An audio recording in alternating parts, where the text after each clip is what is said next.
This can't be real. How could something so vile exist within the ivory tree, which was once blessed by Masati? And look at the walls. They're discolored.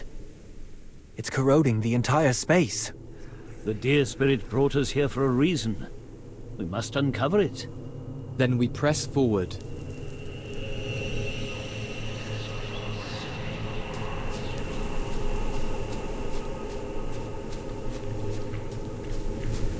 This presence, it reeks of a Hypogean. Magister, you mean this Hypogean is the same one that infested Eclipsion? That would explain it. A hidden space under the ivory tree. A Hypogean aura matching Salthorin's corruption. This Hypogean must be the very same one that once tainted the Sylvan Egg, or rather a part of it. Master, are you saying this is the corruption Masati purged from the Sylvan Egg all those years ago? Exactly. 2,000 years ago, a Hypogean clung to the Sylvan Egg. Misati tore away the corrupted part, but she didn't completely destroy it. A part of it split off and manifested as a hypofiend. It followed the Sylvan tendril to Salthorin, and eventually rooted itself atop Eclipsion. There, it was contained by Helthor's power. But weren't all Hypogeans sealed away by Jura? How can it still... Perhaps it was cleverer than we thought. Hiding within the Sylvan Egg itself, it may have slipped through Jura's grasp. That would mean it still holds the power to provoke Masati's wrath, and shake the foundations of the Veduso Mountains themselves. I have to... Get back! It's hatching!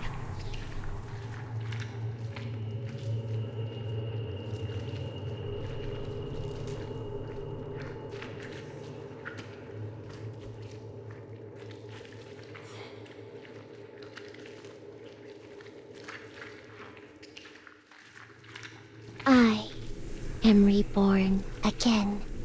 You are ripe and full. I, Saida, must feast. I must grow. No more cages. I must spread. Vile Hypogean! So you were the one who tainted the Sylvan Egg? It throbbed with promise. It sang to me.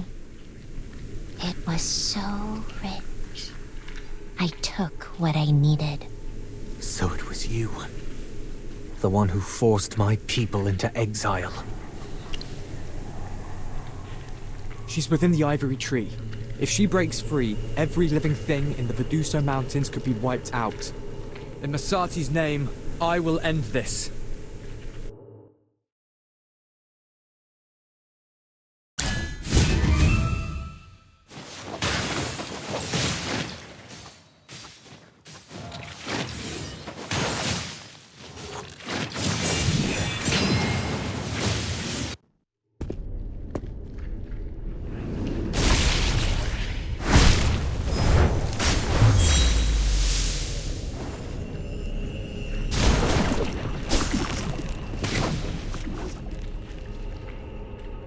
Her aura.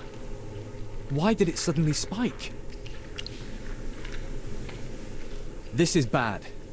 We brought the Sylvan Egg into this space, and she's touched it again. And not just that. Look at those seeds on the ground. She's using them to regenerate. That's what makes her so dangerous. I cannot die. Not while there's a root to cling to. Sap to drink. Flesh to hollow out. I spread. I feed. I sink into roots. I twist into trees. I hollow the forest. And now, I breathe through everything. Shut your mouth, Hypogean. Calm down, Aaron! She's still talking, which means we can still get information out of her. We need to figure out how to beat her. I found the fruit. Warm. Throbbing. They discovered me. Dura tried to cage me. But I slithered free. My roots sank deep, even as the fruit withered, tendrils spreading through dark places. Safe. Waiting. Then came the fire. It burned. But not all of me. My deepest roots remained hungry. Patient. You're here. So sweet and tender. You will feed me now. How generous you are. Come closer. Let me taste. Through you, I'll live forever. Let's try it. We'll burn her seeds to stop her from regenerating. And sever her roots. Cut off the source before she regrows. I'll use the Eclipsion. My bow is said to never miss, and will chase enemies across the land. Powered by the fiery essence of Hellthor and Dragonflame, it's made for hunting down evil, like her. Let's strike her down with everything we've got.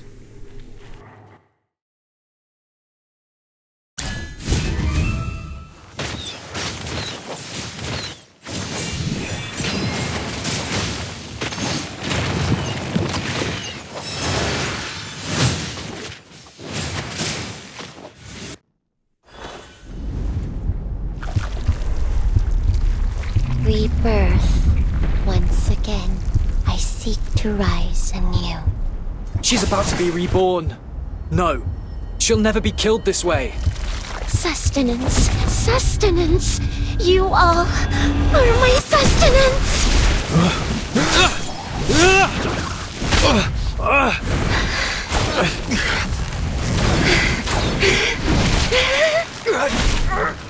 Idris!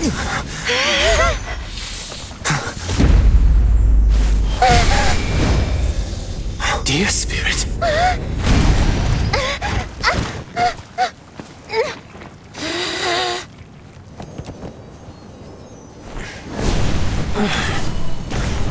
She's weak. Let's put an end to this.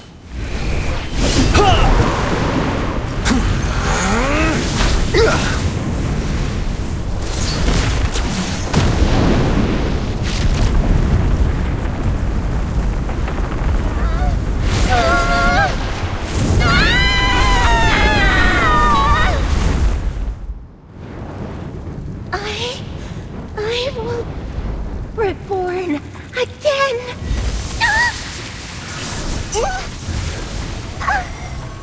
The dear spirit has seized her power. Seal her, now!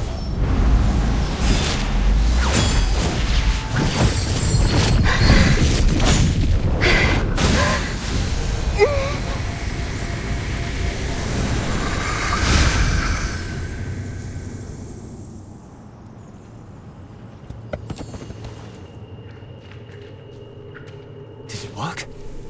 She's not regenerating. The ivory tree. The dear spirit. I can feel them. They're overjoyed. It's granted me memories from Misati herself. Back then, the Hypergean had already infected the Sylvan Egg. Purification was impossible. To cut away the corruption, she had to tear out a piece of her own divine power. So she created this hidden space, sealing Saida's core body here, and hoped the ivory tree's power could slowly purify it. The rest of the corrupted fragment. It traveled with the Sylvan tendril to Salthorin, alongside my ancestors. No wonder Misati was so furious. This Hypogean has been a threat for 2,000 years. Misati likely believed that dividing and sealing her in two halves would weaken her enough to keep her contained. But she underestimated the nature of a parasite, never anticipated that even split, Saida could slowly regain strength in both places. Misati had no other choice. If the Hypergean fully merged with the Sylvan Egg, the whole of Vedusa would have been destroyed. Separation was the only way forward. But the price was immense. There was one thing Misati overlooked. A parasite can silently influence the host's will. Whispers here, seeds there. until the host doesn't even know they're compromised. Saida's influence and the cursed punishment slowly poisoned the minds of the assailed. Is that why Serelith became so obsessed? Saida was even able to hide a part of her within the Eclipsion. The Hypogean preyed on all their despair, turned their grief into a path for her own return, luring them into even darker paths. So, they weren't punished for defying the goddess, or joining the war, but because they unknowingly brought a Hypogean back to the Dark Forest, and gave her the perfect host. Misati's judgment was meant to protect all other life, but a 2,000-year curse. It's still a cruel fate. I believe Misati's true intention was never to punish you forever. She was waiting until Saida could be utterly destroyed. Then, this was our true trial. Our redemption. Yes. Now you may tell your people that the Assail curse can finally be lifted.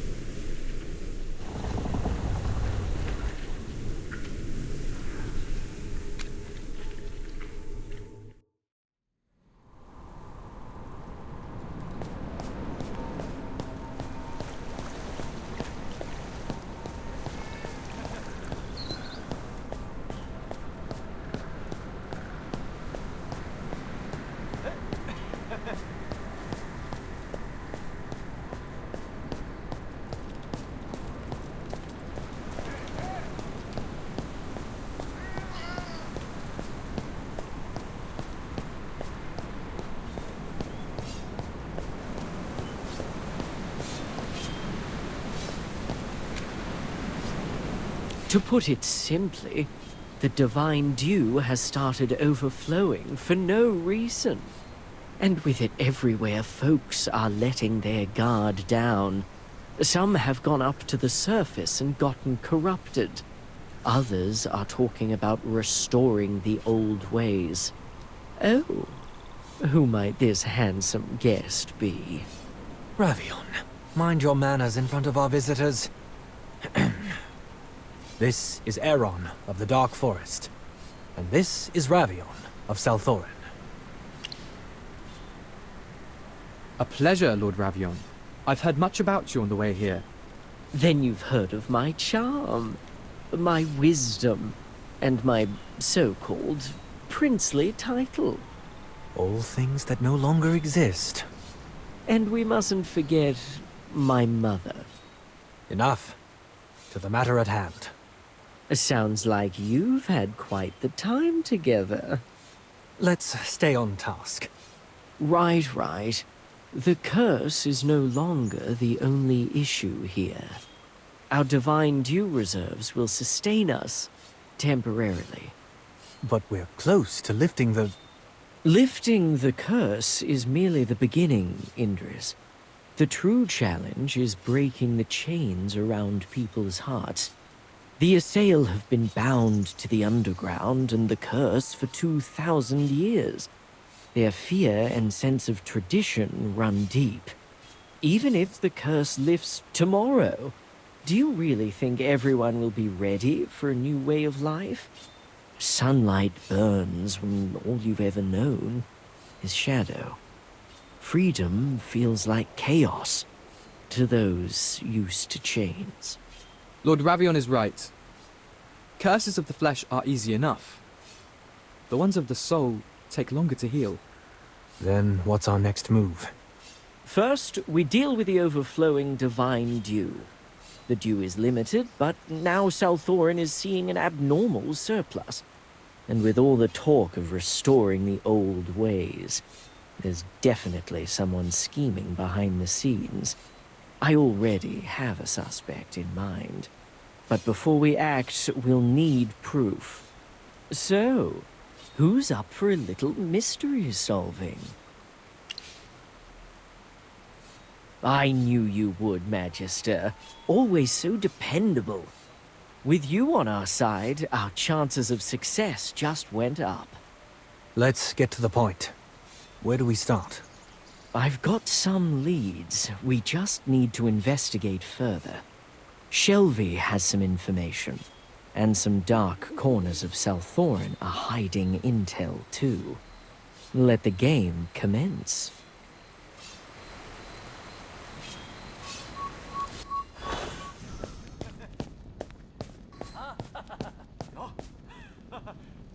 Not more clothing purchases, I assume? Ravion sent us. We need to know what you found out about the Divine Dew. I see. Recently, a large amount of divine dew, beyond the usual supply, has appeared in South Thorin. I've looked into it. The amount on the streets has spiked, but Ravion's controlled source checks out clean. It's like this extra supply appeared out of thin air. Most of it's moving through back channels and black market trades. It's disrupting everything. I assume someone's using the dew to manipulate public sentiment. And fan rumors. People are saying the divine dew is running out. Can you trace where these black market supplies started? I have a few leads. Former military officers, and certain high-ranking priestesses from the old regime.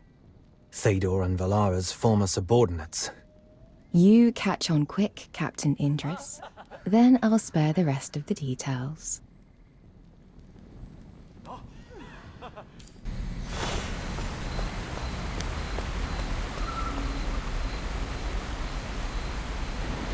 You dare defy me? Divine Dew is meant for the nobility first. Why? My child needs it too, to keep the corruption at bay. And things are different now. Your title doesn't give you more right to live than the rest of us. Fool! Only noble lineage can properly channel the Dew's power. Ridiculous! The Divine Dew is meant to counter the curse. Every assail has the right to receive it. Captain Indris, what brings you here? I'm looking into irregularities in the Divine Dew distribution. Care to explain what I just heard? I was merely teaching this commoner the proper etiquette. That's not true! He tried to take the dew I bought while shouting about bloodlines. I'll be going now.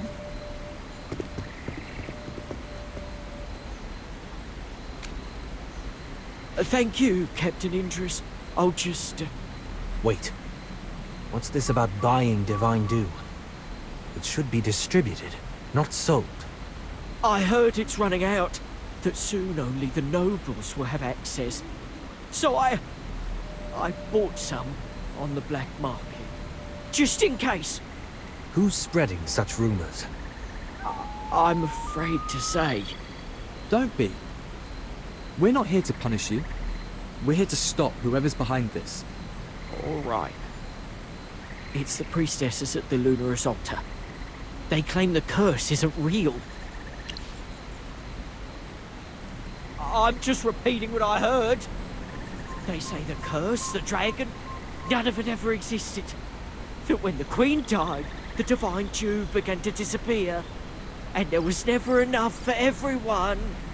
They also said that Lord Ravion claimed there was a new world waiting for us on the surface, just to cover up the truth.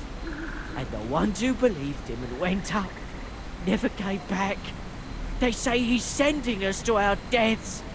The logic has holes, but I admit it sounds plausible. So many people started doubting. I also... Listen, I've returned from the surface. The curse is real, but we've also found a way to break it. Soon, no assail will need to rely on Divine Dew anymore. Really? But Lady Delia said... She's the one I bought the Divine Dew from. Where does she operate? At the Lunaris altar. There's a secret gathering every 3 days at dusk. Understood. Thank you for your honesty. You've helped us a lot. Captain Indris, what's the truth, really? I just want to protect my family. I don't want to become corrupted. Just wait. The truth will reveal itself.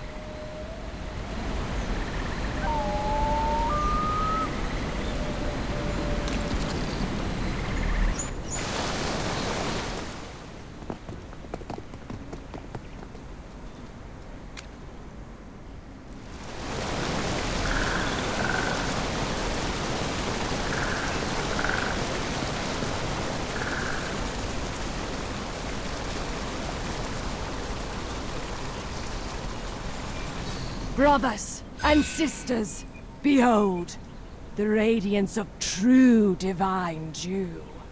And now, compare it to the diluted mockery in your hands. You've all been deceived by Ravion. There's no curse. Dragons don't exist. The truth is this. Our supply of divine dew is dwindling, and Ravion... Enough lies. Indris, Ravion's lapdog. Seize them!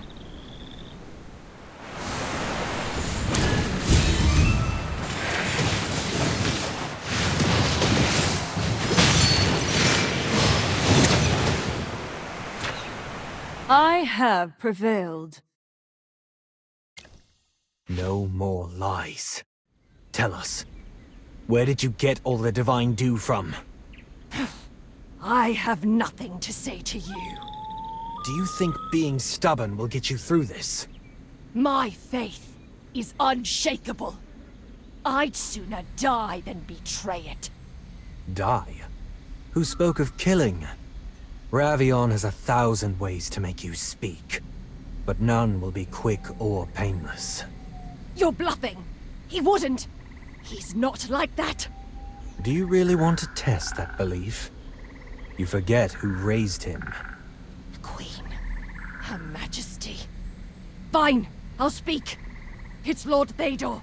He's hiding in the Burning Hollow. He disappeared after the dragon left. It makes sense now. He's been biding his time in the shadows. I'll have Delia taken away, and then we'll go straight to Théodore. I learned from Ravion. Effective, it seems. Ravion inherited Serelith's cunning, but wields it differently. He disarms with charm before striking. He sounds quite skilled. Ravion's more complicated than anyone imagines. He was raised in his mother's shadow, yet carved an opposite path. But now's not the time to discuss Ravion. We need to meet with Théodore.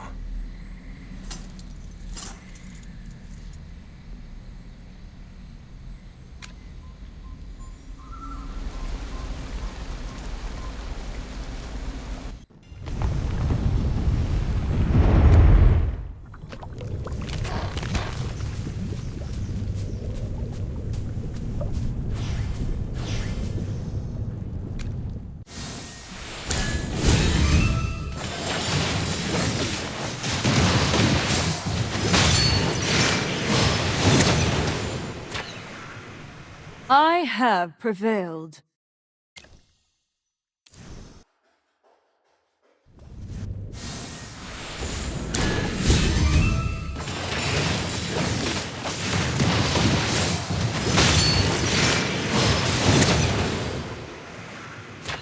I have prevailed.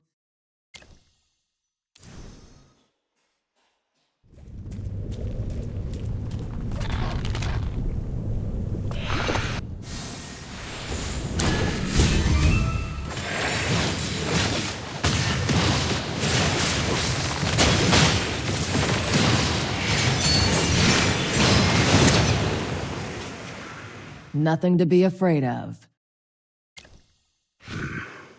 All of you. Especially you, Indris. Will you destroy our people's future again? All because of some naive hope? No, Théodore. The real threat to South Thorin is the unchecked distribution of the divine dew. That is what's breaking us. You're blind! You're the one breaking us apart! You have no idea the burden we carry. You just happened to meet a lucky mage who fixed your problems. And now look at you. You parade around like some savior, spouting pretty lies about the surface while people suffer. Go above ground, you say. As if we haven't tried. The sunlight scorches, and the soil cuts like knives. And look what happened days ago. The curse spiked, and the corruption spread. Everything worsened! Which is exactly why the usage of the divine dew must be stopped. It offers comfort, but at the price of our minds and bodies. It's poison, dressed as mercy. Oh, there you go again, with your fine speeches. You tell a dying man, don't drink the water you've known all your life. It's poisoned. You tell us to go to the surface. It'll be fine, just endure it. You promise them sunlight and salvation, but give them nothing but pain and uncertainty. So why not the Divine Dew? At least the Divine Dew grants relief, if only for a little while. Relief that twists and mutates your body, driving your mind into madness. Yet still, it quenches thirst, eases pain, and grants a moment of peace. A moment of peace is better than a lifetime of chasing illusions. Your self-righteous dreams are what tore apart the home we clung to. Wake up, Indris! Sorry to cut in. I know I may not grasp the full weight of your grief, General. But even so, isn't the most important thing to lift the punishment and curse you've all been burdened with? Another youth with a smart mouth.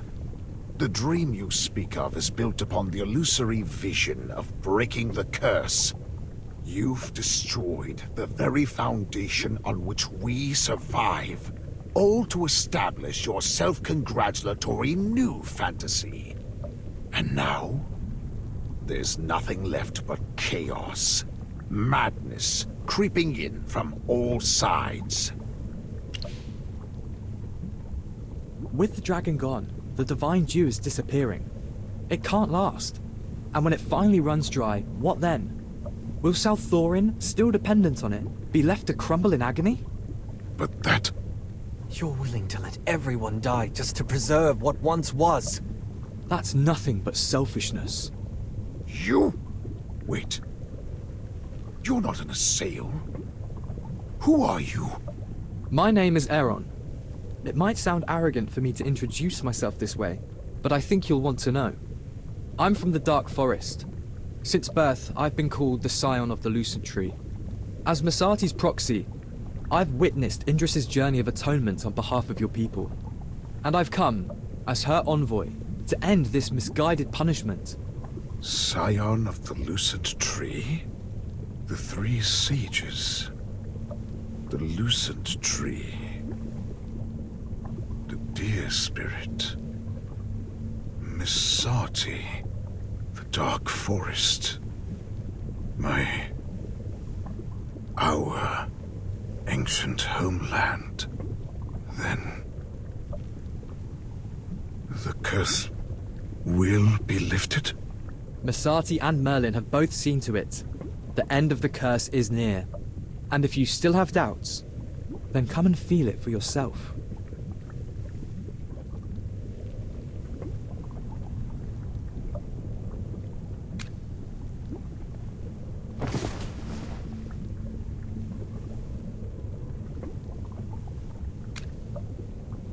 Let's return. We'll end the mistakes of the past as quickly as we can. Then... Let's move. We've waited long enough. Follow me. I can sense a place where the leyline energy is active, as if the roots of the Lucent Tree are calling me.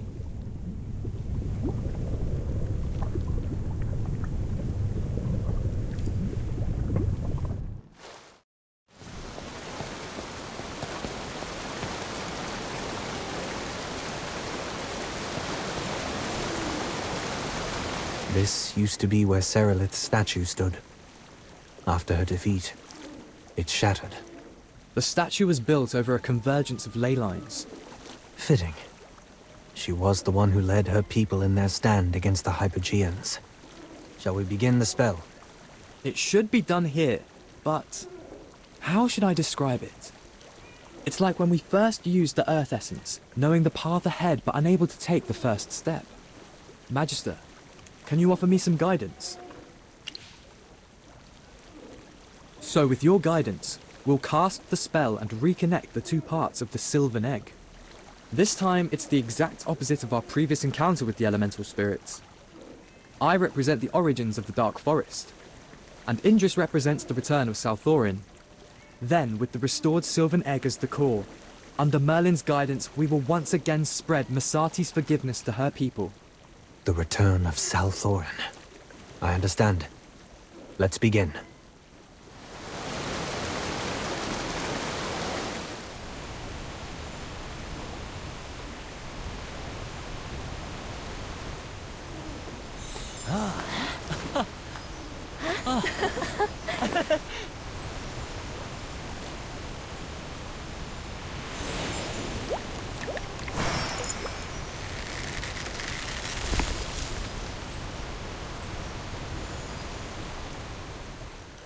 I can feel it from this sapling.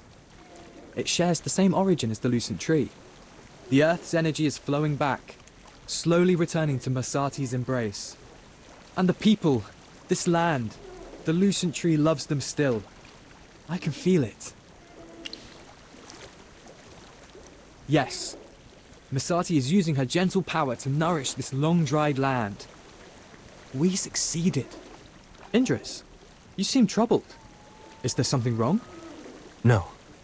I'm relieved. Truly. But that relief helped me notice something I had overlooked. When I saw the out-of-place elemental spirits before, I had a similar feeling.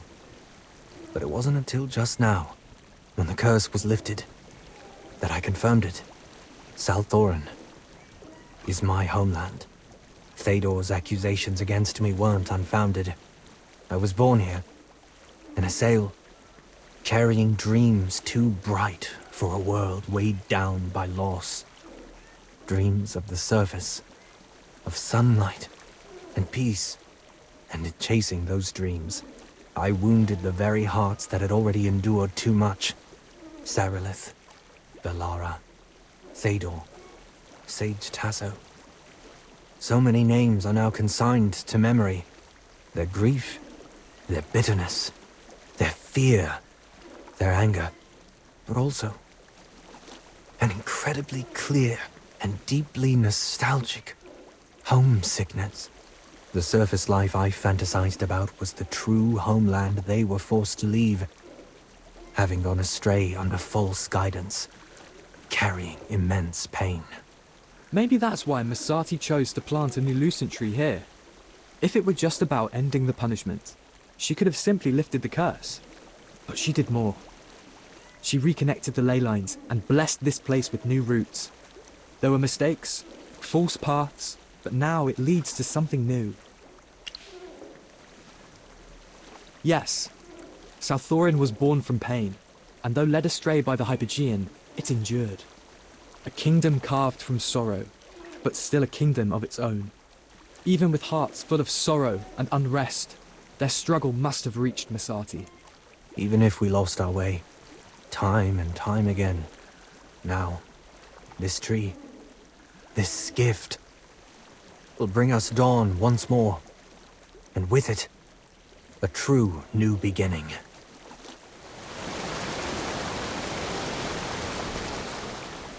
The curse. It's broken. I felt the shift and dropped everything the moment I sensed it. I had to see it for myself. We had it under control. You should return and tend to your duties. How stern, Indris. Can't a concerned citizen pay a visit without being shooed away? You could also take this opportunity to introduce the breathtaking Wilder, pardon me, Scion of the Dark Forest, to the rest of us. Please don't refer to me that way. Apologies, truly. You all looked so grim. I feared Thaydor's ghost possessed you. Thaydor is very much alive. He's standing right over there. His guards are still with him. Yes, still crying over that sapling.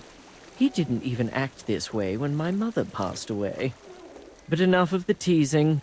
I do have something serious to say, though you may not like it. Back when you defeated my mother, and left her statue in ruins, I asked you a question, Indris. I'm going to ask it again. What kind of future do you intend to lead us toward? You've walked the surface and visited Ivory Shade. You've endured Misati's trials and battled Saida. These twisted histories were all uncovered. Now tell me, what do you choose? I didn't get the chance to tell you about the Hypogean's deceit. How did you hear of it? And if you heard our talk just now, does that mean you arrived before we cast the spell? I was just concerned for the people's well-being. Such harsh accusations, Merlin. Forget it. I'll answer your question. My decision has not changed. I believe we should return to the surface. Many will find joy in the sunlight, with the earth beneath their feet. They'll thrive among flowers and trees, as the wilders of Ivory Shade do, like Feli, who barely saw the sun before it was ripped away from him.